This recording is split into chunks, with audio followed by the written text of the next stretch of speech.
मकड़ी और छिपकली मारने का हुक्म। ओवैस मुख्तार अमेरिका से पूछते हैं, यहाँ घरों में मकड़ियां बहुत होती हैं जो जगह जगह जाले बना लेती हैं, क्या घर को साफ रखने के लिए मकड़ियों को मारा जा सकता है? हमने सुना है कि मकड़ियों को नहीं मारना चाहिए क्योंकि वो हिजरत के मौके पर आप सल्लल्लाहु अलैहि वसल्लम की हिफाजत का जरिया बनी थी। नीज क्या गिरगिट को मारना बाइसे सवाब है क्योंकि इसने हजरत इब्राहिम अलैहिस्सलाम की आग को दहकाने के लिए इसमें फूंके मारी थी। मकड़ियों को मारना तो जायज है, उसके नाजायज होने की हमारे पास कोई दलील नहीं है, और जाहिर है घर में तंग भी कर रही हैं तो वो तो शहद की मक्खियों को भी मारना जायज होता है ऐसे सूरत में कि जब कोई जानवर तंग कर रहा है आपको तो ये तो घर की हालत खराब हो जाएगी, घर में जाले बने हुए तो आप मार सकते हैं ऐसी सूरत में, इंशाअल्लाह कोई गुनाह नहीं होगा। रहा ये मसला कि गिरगिट को मारना, तो सही मुस्लिम की हदीस है कि आप सल्लल्लाहु अलैहि वसल्लम ने फरमाया कि छिपकली के बारे में कि जब आग जलाई जा रही थी इब्राहिम अलैहिस्सलाम की, तो छिपकली उसमें फूंक मार रही थी और उस आग को भड़काने की कोशिश कर रही थी। इस हदीस का मतलब क्या है? उलमा ने लिखा है कि ये सिर्फ ये बताने के लिए है कि छिपकली और इस जिन्स के जितने जानवर है, जिसमें गिरगिट भी आता है, ये जो जिन्स के जानवर है ना, इनमें इंसान दुश्मनी के सॉफ्टवेयर इंस्टॉल हुए हुए हैं। ये इंसान दुश्मन जानवर हैं, यह इनको जब मौका मिलता है इंसान को नुकसान पहुंचाते हैं। तो इसलिए आप सल्लल्लाहु अलैहि वसल्लम ने छिपकली को मारने की तरगीब दी, और गिरगिट का भी वही हुक्म है जो छिपकली का है।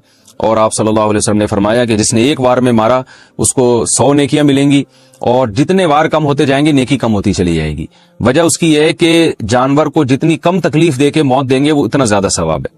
अब छिपकली कहीं दीवार पर है, आपने एक चप्पल मारी और वहीं उसका स्टिकर बन गया, तो छिपकली को इससे तकलीफ नहीं होती, सेकंडों में उसकी जान निकल जाती है। लेकिन अगर आपने उससे खेलना शुरू कर दिया, पहले उसकी दुम काटी, उसका आधा घंटा आपने दुम का तमाशा देखा, जैसे बच्चे करते हैं छिपकली और गिरगिट के साथ, फिर उसको रस्सी में घुमा घुमा के मार रहे होते हैं, तो इससे आपकी नेकियां कम होती चली जाएंगी, बल्कि जानवर पे जुल्म का गुनाह भी हो सकता है। तो इसलिए जानवर को मारना चाहिए, इन जानवरों को जो इंसान के लिए नुकसानदेह है, मगर मारने का वो तरीका इख्तियार किया जाए जिसमें जानवर को तकलीफ कम से कम हो। दुनिया के पालतू जानवर क्या जन्नत में हमारे साथ होंगे? जो जानवर हम दुनिया में पालते हैं अगर वो फौत हो जाएं तो क्या जन्नत में वो मिल सकते हैं? मोहम्मद काशिफ लाहौर जानवरों के लिए फौत का लफ्ज इस्तेमाल कर रहे हैं। शुक्र है ये नहीं कहा कि अगर उनका इंतकाल हो जाए। भाई जानवर तो मर जाता है बेचारा, तो बस वो मर के खत्म हो गया, उसका कोई हिसाब व किताब नहीं है आखिरत में, ना वो जन्नत में। कोई ऐसी हमें रिवायत मिलती है कि वो जन्नत में आपके साथ होंगे?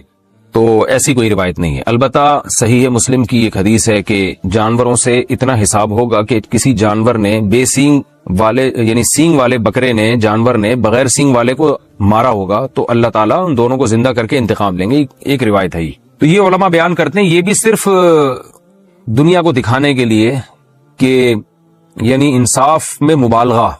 जाहिर है सींग वाले जानवर ने जब बगैर सींग वाले जानवर को मारा है तो उसको तो जानवर तो मुकल्लफ नहीं है शरीया काम का, लेकिन अल्लाह ताला महज अपनी एक कुदरत दिखाने के लिए कि इतना मैं इंसाफ ले रहा हूं, इंसाफ से काम ले रहा हूं कि इसने अपने सींग का भी अगर नाजायज फायदा उठाया था तो इसको भी बदला मिलेगा। तो इसको मजाजन हिसाब व किताब से ताबीर किया गया है। हकीकत में ये हिसाब नहीं है, असल में इंसानों को दिखाने के लिए। तो असल हिसाब तो इंसानों का होगा, लेकिन जानवरों को फिर अगर इतना हिसाब होगा भी तो मिट्टी कर दिया जाएगा उनको दोबारा हमेशा के लिए। ना उनके लिए जन्नत है, ना जहन्नम है, ना कोई जजा है, ना सजा है। जो उसूल यही है।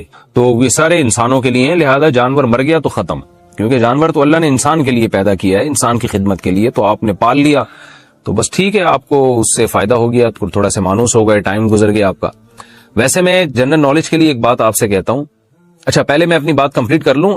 अगर आपको जन्नत में जाने के बाद दिल चाहा कि अल्लाह जो मैंने बिल्ली पाली हुई थी, जो मैंने बकरा पाला हुआ था, बड़ा महबूब है, मुझे चाहिए, तो जन्नत में कुरान कहता है आपकी हर ख्वाहिश पूरी होगी।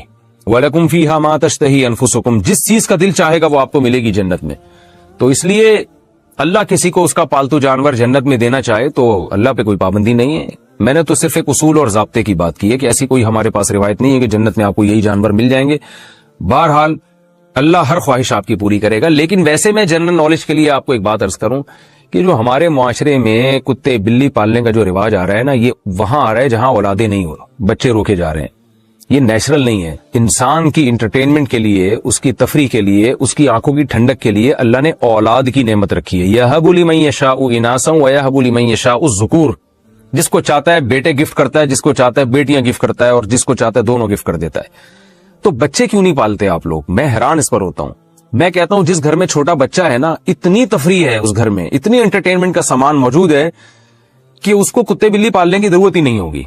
और मैं थोड़ा सा खुली डुली जबान भी इस्तेमाल करता हूं, यानी आपके यहां जो है ना, हर 1-2 साल के बाद कोई लेटेस्ट वर्जन ہونا چاہیے بچوں کا, وہ نیا پیس آنا چاہیے مارکیٹ میں. وہ چھوٹا بچے کی تفریح الگ ہی ہوتی ہے, جو بڑے ہو جاتے ہیں نا وہ الگ ٹائپ کی, یعنی آنکھوں کی ٹھنڈک بنتے ہیں. چھوٹا بچہ جو انٹرٹینمنٹ دیتا ہے نا وہ بڑا نہیں دے سکتا. اس کے مسکرانے